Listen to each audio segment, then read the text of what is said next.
안팎TV 구독 필수. 안녕하세요. 안팎TV의 박소연, 안은경입니다. 반갑습니다. 반갑습니다. 뮤지컬을 보러 가시기 전에 알고 가면 좋은 유익한 정보를 알기 쉽게 설명해드리는 안팎TV 뮤지컬 편입니다. 사람들의 기억 속에 오래도록 남는 것은요, 해피엔딩보다는 오히려 비극적인 이야기가 아닐까 합니다. 그 충격의 여운이 오래도록 가기 때문이라고 생각이 드는데요. 그래서 바로 오늘 소개해드릴 작품은 아름다운 비극의 뮤지컬 엘리자벳입니다.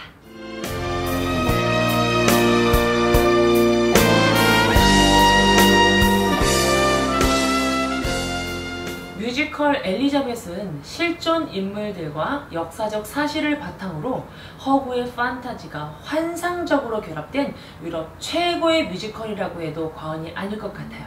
맞습니다. 1992년에 음악의 도시 비엔나에서 처음으로 초연되었고요. 그 이후 유럽을 넘어 전 세계 10여 개의 국가에서 공연되면서 굉장히 많은 사랑을 받은 작품입니다. 우리나라에는 2012년에 초연이 됐었는데요. 당시 예매순위 1위는 물론 제6회 더 뮤지컬 어워즈에서도 올해의 뮤지컬 상을 비롯해 여우주연상, 음악감독상 등등 무려 8개 부분의 트로피를 휩쓸었었죠. 소개가 좀 너무 거창했나요?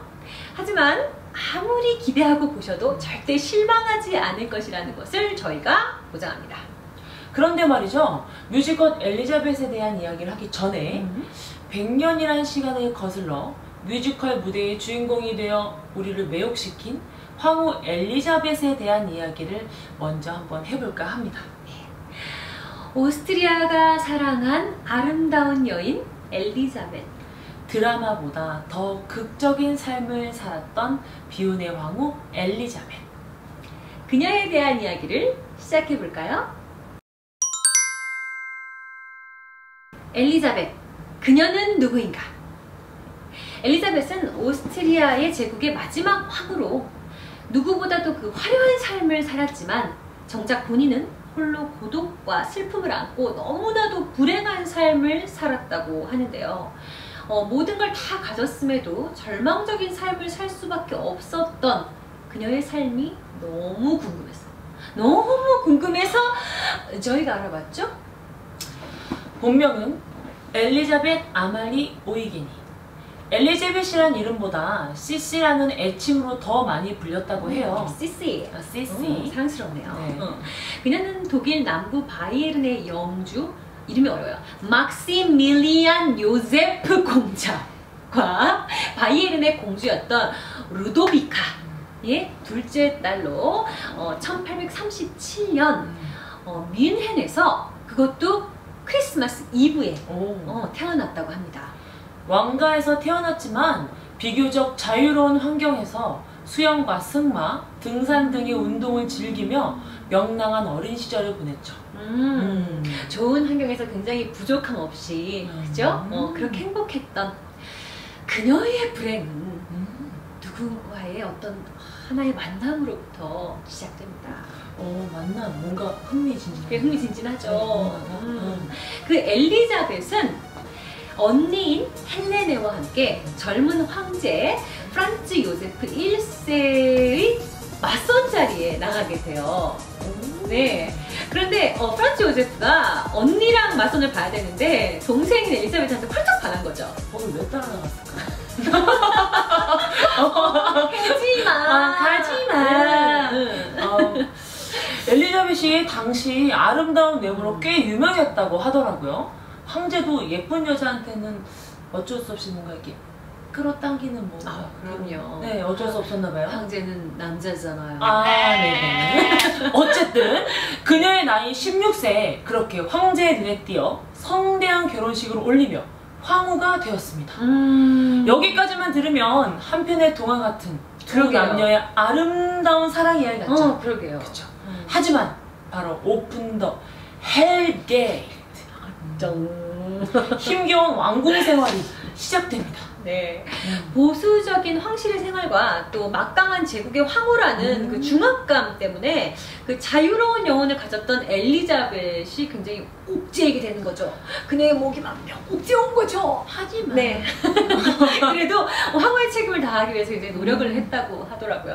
그러나 처음부터 엘리자벳을 탐탁지 않아 했던 시어머니 소피 대공비와의 갈등은 날로 극심해져 갔고, 이 때문에 엘리자벳의 결혼 생활은 수다치가 않았다고 하네요. 그러게요. 네. 그 결혼 후에 첫 번째 예쁜 딸을 낳았는데 소피 대공비, 그러니까 시어머니가 이 엘리자벳이 너무 어리고 또 교양이 없다고 부족하다는 이유로 교양이 어떤 교양 가져야 돼요. 교양이 어떤 거죠? 네, 양육권을 뺏어갔다고 합니다. 그리고 더 웃긴 거는 아이의 딸의, 그러니까 손녀죠. 손녀의 이름을 자기 이름을 따서 소피라고 지었다고 해요. 할머니 이름이 무엇인가요? 저희 할머니 한 개자 양자씨입니다. 개양아. 그렇죠? 저 개양이라고 불릴 뻔한 거죠. 이런 시월드. 거의 뭐 막장 드라마인데 막장 드라마, 그렇죠? 그렇죠. 네, 그럼 개양이가 마저 하겠습니다. 이 와중에 엘리자벳은 또 둘째 딸 기젤라를 또 아이를 낳았거든요. 근데 이번에도 마찬가지로 데려가 버렸어요, 시어머니가. 그런데 여기서 끝이 아닙니다. 엎친 데 덮친 격으로 첫째 딸이 죽어버리고 말죠. 딸의 죽음으로 충격을 받은 엘리자벳은 변해갑니다. 그 생기발랄하던 소녀는 점차 예민해져 갔고, 행복한 유년 시절을 보냈던 바이에른에 대한 향수로 우울해했습니다. 하지만 이 가련한 황후를 이해해주는 사람은 어디에도 없었고요. 오히려 궁정 안에서의 어떤 시선은 오히려 부정적이었다고 해요. 그럼에도 어쨌든 세월은 흘러가서 엘리자벳은 또 드디어 아들 루돌프 황태자, 네, 유명하죠? 를 낳았습니다. 근데 이런 에피소드가 있더라고요. 시어머니 소피 대공비가 엘리자벳이 원하던 아들을 낳자 그 아들 또한 빼앗아 갑니다. 근데 어이없게도 아들을 데려가면서 전에 데려갔던 딸을 되돌려보내요.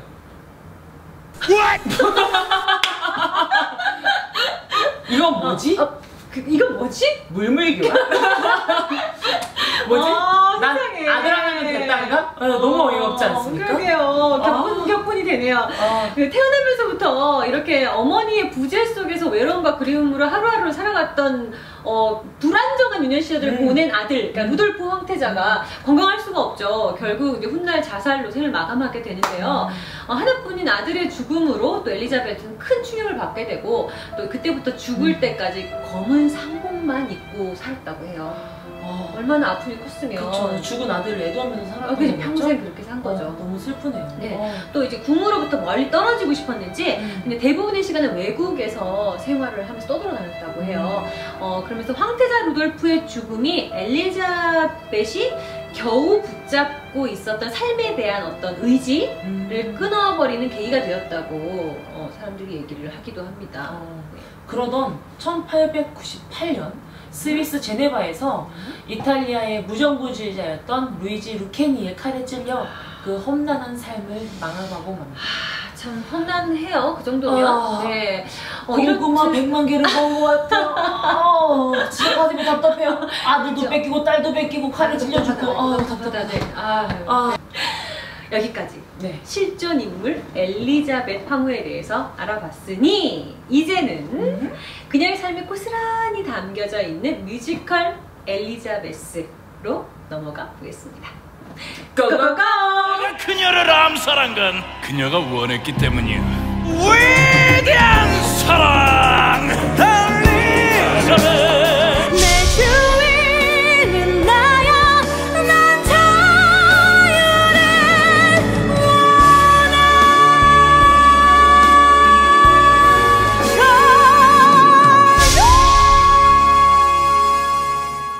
뮤지컬 엘리자벳의 탄생!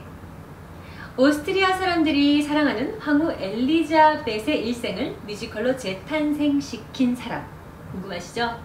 독일이 낳은 세계적인 극작가 미하엘 쿤체입니다. 드라마틱한 삶을 살고 간 아름다운 황후의 일대기는 극작가의 상상력을 자극하기에 충분했겠죠. 기구한 엘리자벳의 일생을 따라다녔던 죽음, 이 죽음을 하나의 캐릭터로 형상화한 미하일 쿤체의 기바람에 헐리우드와 유럽을 사로잡은 헝가리 대표 작곡가죠. 실베스터 르베이가 음악을 붙여서 지금 우리가 알고 있는 뮤지컬 엘리자벳이 탄생했습니다. 창작 콤비인 두 사람이 함께 작업한 작품으로는 엘리자벳 이외에 모차르트와 마리 앙투아네트, 레베카 등이 있습니다. 우리에게 모두 굉장히 강렬한 인상을 줬던 작품들이네요. 그렇죠. 그럼 기대를 가지고 뮤지컬 엘리자벳 이야기를 한 번 더 해볼까요? 앞에서 황후 엘리자벳의 일생에 대해서 다 살펴보았죠. 다 이유가 있습니다. 바로 뮤지컬 엘리자벳의 이야기가 실제 그녀의 삶과 다르지 않기 때문인데요. 뮤지컬 엘리자벳은 모든 걸 다 가졌지만 자신이 가장 갈망했던 한 가지, 자유를 얻을 수 없어 끝끝내 불행했던 황후의 삶을 조명한 작품입니다. 프리다! 자, 동화 속 공주님의 모습이 아닌 불완전한 인간으로서 또 연약한 여자로서의 모습을 그린 작품이라는 것에 있어서 굉장히 큰 의미가 있지 않나 해요. 그럼 지금부터 뮤지컬 엘리자벳을 낱낱이 파헤쳐보도록 하겠습니다. 제일 먼저 살펴볼 내용은 뮤지컬 엘리자벳의 등장인물입니다. 한눈에 보기 쉽게 관계도를 만들어 보았습니다. 황후 엘리자벳, 오스트리아 제국의 황제 프란츠 요제프 1세의 황후로 오스트리아 역사상 가장 아름다웠던 황후입니다. 엘리자벳은 자유분방한 소녀였으나 황후가 되면서 갑갑한 새장 같은 궁전 안의 삶을 견디기 힘들어하죠. 자유로운 삶에 대한 열망을 실현시키지 못하고 비극적인 삶을 살며 늘 죽음의 유혹을 받습니다. 죽음 그 자체로 인간과의 입맞춤을 통해 목숨을 빼앗습니다. 치명적인 섹시함과 신비로움을 갖춘 어떤 판타지적인 인물로서 어린 엘리자벳의 아름다움에 반해 그녀를 사랑하게 되고 평생 그녀의 주위를 맴돌며 그토록 원하는 자유는 자신만이 줄 수 있다 하고 속삭이며 엘리자벳을 끊임없이 욕하죠. 루이지 루케니, 황후 엘리자벳을 암살한 이탈리아의 무정부주의자. 100년이 넘도록 진행되고 있는 재판에서 그는 자신이 그녀를 죽인 것이 아니라 엘리자벳이 죽음을 원했기 때문이라고 항변하며 극의 포문을 열어 관객들을 극 속으로 불러들입니다. 극 전체를 안내하고 해설하는 사회자 역할을 합니다.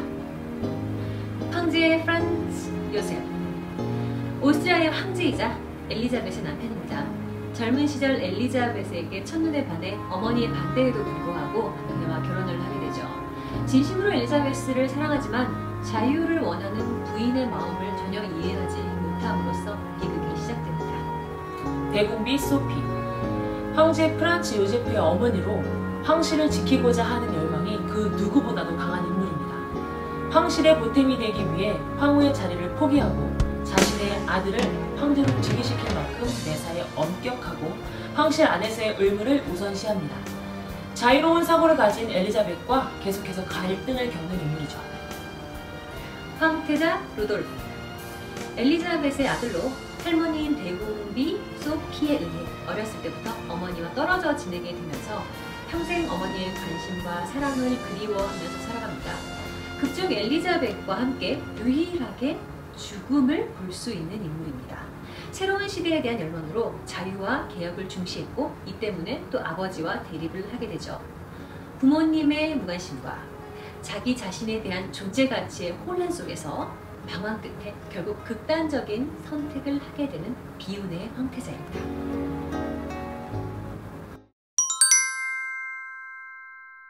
황후 엘리자벳을 암살한 혐의로 100년 동안 목이 매달려 재판을 받고 있는 루케니. 왜 엘리자벳을 죽였는가? 라는 질문에 그녀 스스로 죽음을 원했으며 죽음을 사랑했다 라고 판단합니다. 그리고 루케니는 이를 증명하기 위해 그 시대의 죽은 자들을 다시 깨우며 과거의 이야기로 사람들을 불러듭니다. 활기 넘치고 자유분방한 성격의 엘리자벳은 어린 시절 나무에 오르다 떨어지면서 초월적 존재인 죽음과 처음 마주하게 됩니다. 엘리자벳의 아름다움에 반한 죽음은 그녀를 살려두고 평생 그녀의 주의를 메우게 됩니다. 우여곡절 끝에 프란츠 요세프와 결혼을 하게 된 엘리자베스는 오스트리아의 황후가 되지만 엄격한 황실에서 엘리자벳의 자유로운 사고방식은 시어머니와의 갈등을 일으키게 되고 엘리자벳은 자신의 의지와 자유를 박탈당한 황후로서의 삶에 고통스러워하게 됩니다.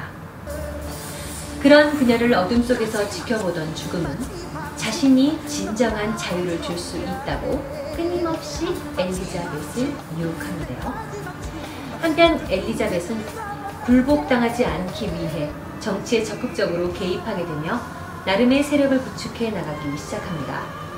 정치적 영향력이 커지는 엘리자벳에게 위기감을 느낀 소피는 그녀를 견제하기 위해 요세프가 바람을 피운 것처럼 꾸미고 그 와중에 죽음은 엘리자벳의 아들인 루돌프에게도 모습을 드러내 아버지 요세프와 맞서도록 만듭니다. 정치와 사상적인 문제로 아버지와 대립하던 루돌프는 어머니에게도 위로와 도움을 받지 못하자 결국 자살을 선택하게 됩니다. 남편과의 갈등과 아들의 자살로 극심한 고통에 시달리며 더욱 황폐한 삶을 살아가는 황후 엘리자벳. 마침내 죽음은 엘리자벳을 위해 루케니에게 칼을 건네는데요. 매력적인 캐릭터와 탄탄한 드라마가 느껴지시나요? 그럼 드디어 소문이 자자한 엘리자벳의 넘버들입니다. 매력적이고 좋은 넘버들이 많이 있지만 주요 캐릭터들의 매력을 잘 살려낸 넘버 탑 3를 모아왔습니다. 첫 번째 넘버는 뮤지컬 엘리자벳 하면 가장 먼저 떠오르는 곡입니다. 나는 나만의 것. 이 곡은 주인공 엘리자벳의 메인 테마곡으로 시어머니 소피와의 갈등과 또 엄격한 공중생활에 지쳐가던 엘리자벳이 스스로 자아를 찾기로 결심을 하면서 자유를 향한 강렬한 의지를 드러내는 그런 곡입니다. 들어보시면 멜로디 자체도 굉장히 좋지만 또 점차 웅장해지는 반주와 함께 엘리자벳의 감정이 점차 극대화되는 것을 볼 수 있는데요. 특히 마지막에 고음으로 그 자유 네, 외칠 때는 자유를 갈망하는 엘리자벳의 그 간절한 마음이 듣는 분들에게 느껴지실 겁니다. 소름. 두 번째 넘버는 뿌리칠 수 없는 유혹의 캐릭터 죽음의 목소리 마지막 춤을입니다. 스산하고 은밀한 매력이 마구 발산되는 넘버죠. 엘리자벳에게 나는 나만의 것이 있다면 죽음에게는 마지막 춤이 있죠.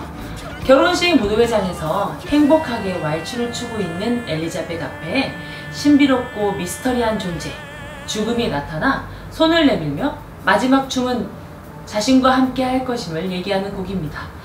이 곡은 듣는 것도 좋지만 무대와 함께 볼 때 훨씬 더 매력적인데요.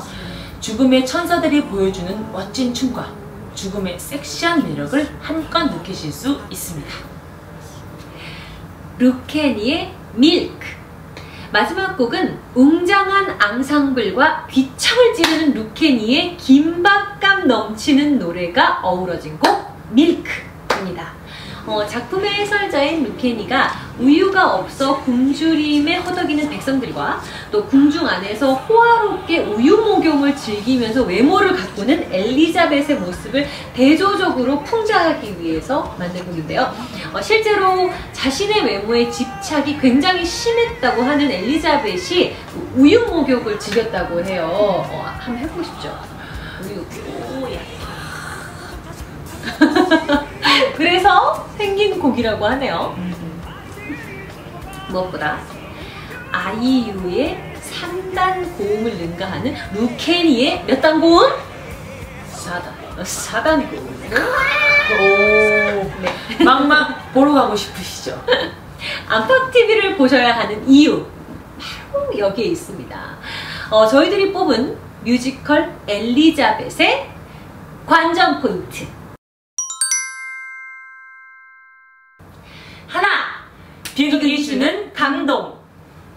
인생은 멀리서 보면 희극이고 가까이서 보면 비극이라고 죽음이라고 말했던 찰리 채플린. 너무너무 유명한 말이잖아요. 너무 공감되지 않아요? 너무 비극이다. 엘리자벳이 주인공이니까 그녀의 인생이 가장 초점이 많이 맞춰져서 그렇지 거기 등장하는 모든 캐릭터들이 저마다의 비극을 가지고 있습니다. 그렇죠. 네. 맞아요. 앞서서 여러 번 언급했듯이 자유에 대한 그 끝없는 갈망 때문에 스스로 너무나 불행했던 엘리자벳의 비극이 있는가 하면 자신이 사랑하는 여자 엘리자벳과 어머니 소피 사이에서 이러지도 저러지도 못하면서 황제로서의 의무도 다해야 했던 황제 프란츠 요제프의 비극. 그런 비극도 있죠. 네. 또 황제와 제국을 지키기 위해서 엄격해야만 한다고 믿었지만 모두에게 외면당하면서 쓸쓸한 최후를 맞을 수밖에 없었던 시어머니 대공기 소피의 비극도 있죠. 어린 시절부터 어머니와 떨어져 외로움과 그리움 속에서 자란 가여운 황태자 루돌프의 비극. 정말 제일 슬프네요. 네, 슬프네요. 네네. 이렇듯 우리 모든 인물들은 이런 저마다의 비극으로부터 자유로울 수가 없었습니다. 뭐 우리의 삶도 마찬가지 아닌가요? 비극은 단순히 슬픈 이야기가 아니라 우리들의 삶의 이야기라는 점에서 비극은 아름다운 인생 이야기인 것 같아요. 그래서 엘리자벳이 전 세계의 많은 사람들의 사랑을 받고 있는 것 같습니다. 맞습니다. 둘! 신비하고 매력적인 캐릭터 죽음! 엘리자벳의 드라마틱한 일대기에 판타지적인 요소인 죽음, 토트라는 캐릭터를 추가한 것이 이 작품의 가장 큰 특징이라고 할 수가 있는데요. 참고로 그 토트는 독일어로 죽음이라는 뜻입니다. 토트. 자유롭고 활달했던 엘리자벳은 어린 시절 나무에 올랐다 떨어지며 죽음과 마주하게 됩니다. 엘리자벳의 목숨을 거두러 왔던 죽음이 오히려 그녀에게 반해 운명적인 사랑에 빠져버리게 되는 덕분에 엘리자벳은 죽지 않았죠. 이 아름다운 황후와 그 신비로운 죽음의 사랑, 너무 매력적인 소재 아닌가요? 천재인가봐. 작가의 상상력으로 탄생한 가상의 인물인 죽음은 현실과 판타지 어느 쯤엔가 있는 비현실적인 존재입니다. 중간쯤 어딘가? 그 어디인가? 어디인가? 네. 그 어디인가? 그 언제 어디서나 엘리자벳의 주변을 맴도는 그의 존재로 그건 굉장히 신비롭고 환상적이면서도 또 동시에 굉장히 섬뜩한 느낌을 주죠. 네, 그 등장만으로도 죽음이라는 캐릭터는 그 관객에게 몰입을 갖다주는 그런 존재인 것 같아요. 그런데 보통 극 속에서 죽음은 그 죽음 자체보다 죽음으로 인도하는 그 어떤 존재로 등장하지 않나요? 우리나라 그걸로 뭐 저승사자 뭐 이런 거. 아, 네네네. 어두운 밤, 시커먼 옷에 갓을 쓴 뭔가 무서운 옛날 사람 같이 가자. 근데 요즘 그 드라마 도깨비 때문에 너무 저승이에 대한 이미지가 너무 급상승한 거 아닌가요? 잘생긴. 저승이 한번 보고 싶다. 같이 가자.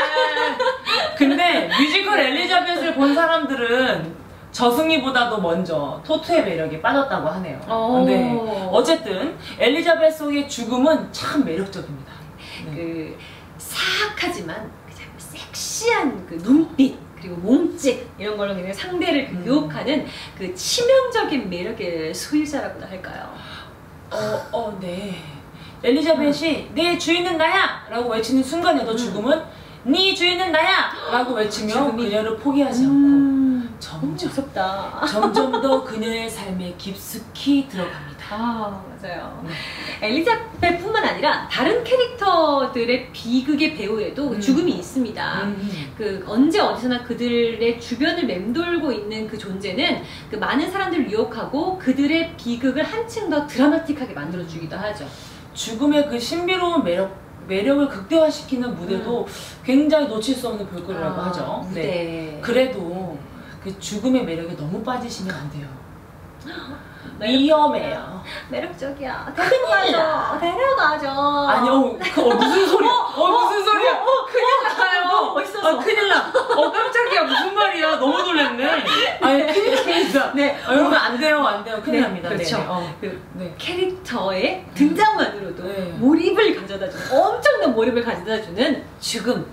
이것이 저희가 뮤지컬 엘리자벳을 추천하는 두 번째 이유입니다. 셋! 뮤지컬은 역시 음악! 매력적인 캐릭터와 탄탄한 드라마, 화려한 볼거리 등의 요소를 두루 갖췄다고 해도 뮤지컬은 뭐니 해도 음악이 좋아야 하는 법이죠. 뮤지컬 엘리자벳의 음악은 한번 들으면 잊혀지지 않을 만큼 귀에 팍팍 꽂히는 멜로디가 굉장히 아름답고 또한 대중적입니다. 거기에 웅장한 사운드, 오케스트라. 무엇보다 각 인물들의 드라마틱한 감정을 음악에 잘 담아낸 작품이라고 할 수 있는데요. 호소력 있는 넘버들은 관객들의 마음을 사로잡기에 충분합니다. 때문에 나는 나만의 것, 그리고 마지막 춤, 그림자는 길어지고, 밀크, 또 내가 춤추고 싶을 때 등등 대부분의 곡들이 굉장히 많은 사랑을 받고 있습니다. 이를 증명하듯 2012년 한국 초연 당시에 3개월간 OST 판매 1위 및 음반 순위 5위, 9월 한 달간 전체 음반 판매 1위, 2012년 연간 OST 판매 1위라는 기록을 세웠죠. 조사 많이 했네요. 열심히 조사했어요. 엄청 검색했어요. 장난 아니죠? 진짜 열심히 했습니다. 사실 이게 한 작품에서 사람들의 마음을 사로잡는 곡들이 이렇게 많기가 참 쉽지가 않거든요. 아름다운 비극을 음악에 잘 녹여낸 뮤지컬 엘리자벳, 저희 안팎TV가 추천합니다. 여기까지가 저희 안팎TV가 전해드리는 뮤지컬 엘리자벳 이야기였습니다. 아는 만큼 보이고 관심 있는 만큼 느낄 수 있다는 점. 많은 사람들이 뮤지컬 엘리자벳을 사랑하는 데는 그만한 이유가 있겠죠. 백문이 불여일견. 여러분들이 직접 공연장을 찾아가서 보신다면 그 이유를 반드시 아실 수 있을 겁니다. 끝까지 시청해주셔서 감사합니다. 지금까지 안팎TV의 아는경 박소연이었습니다. 안녕!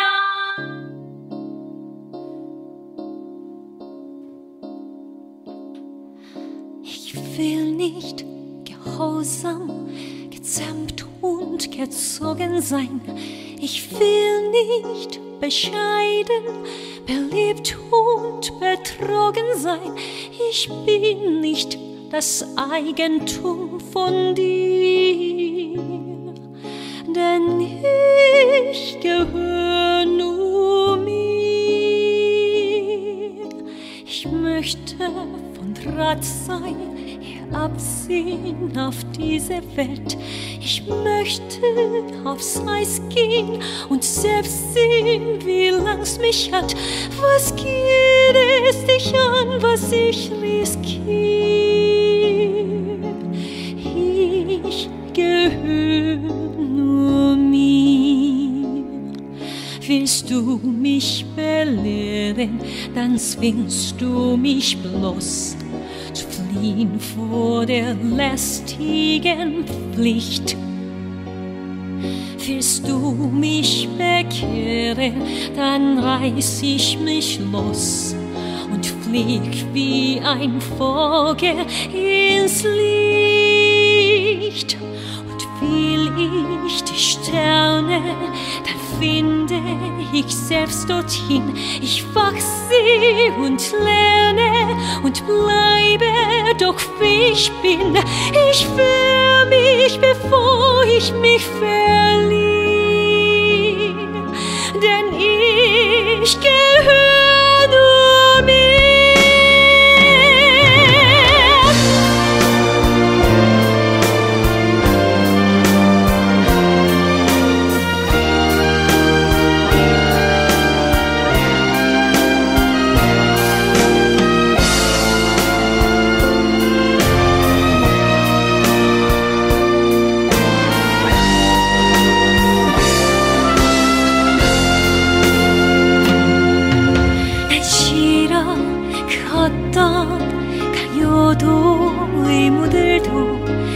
이젠 그냥도 낯선 시선들 속에 숨이 막혀버릴 것 같아. 난 자유를 원해. 당신들의 끝없는 강요 속에 내 몸이 묶인다 해도 내 영혼 속 날개는 꺾이지 않아. 내 삶은 내가 선택해. 세상 속 새처럼 살아갈 수는 없어. 난 이제 내 삶을 원하는 대로 살래. 내 인생은 나의 것, 나의 주인은 나야. 난 자유를 원해.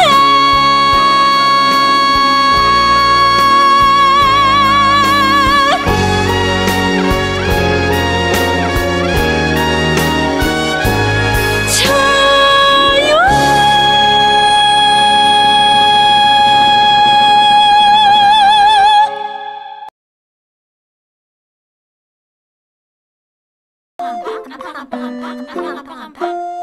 안팎TV 구독 필수.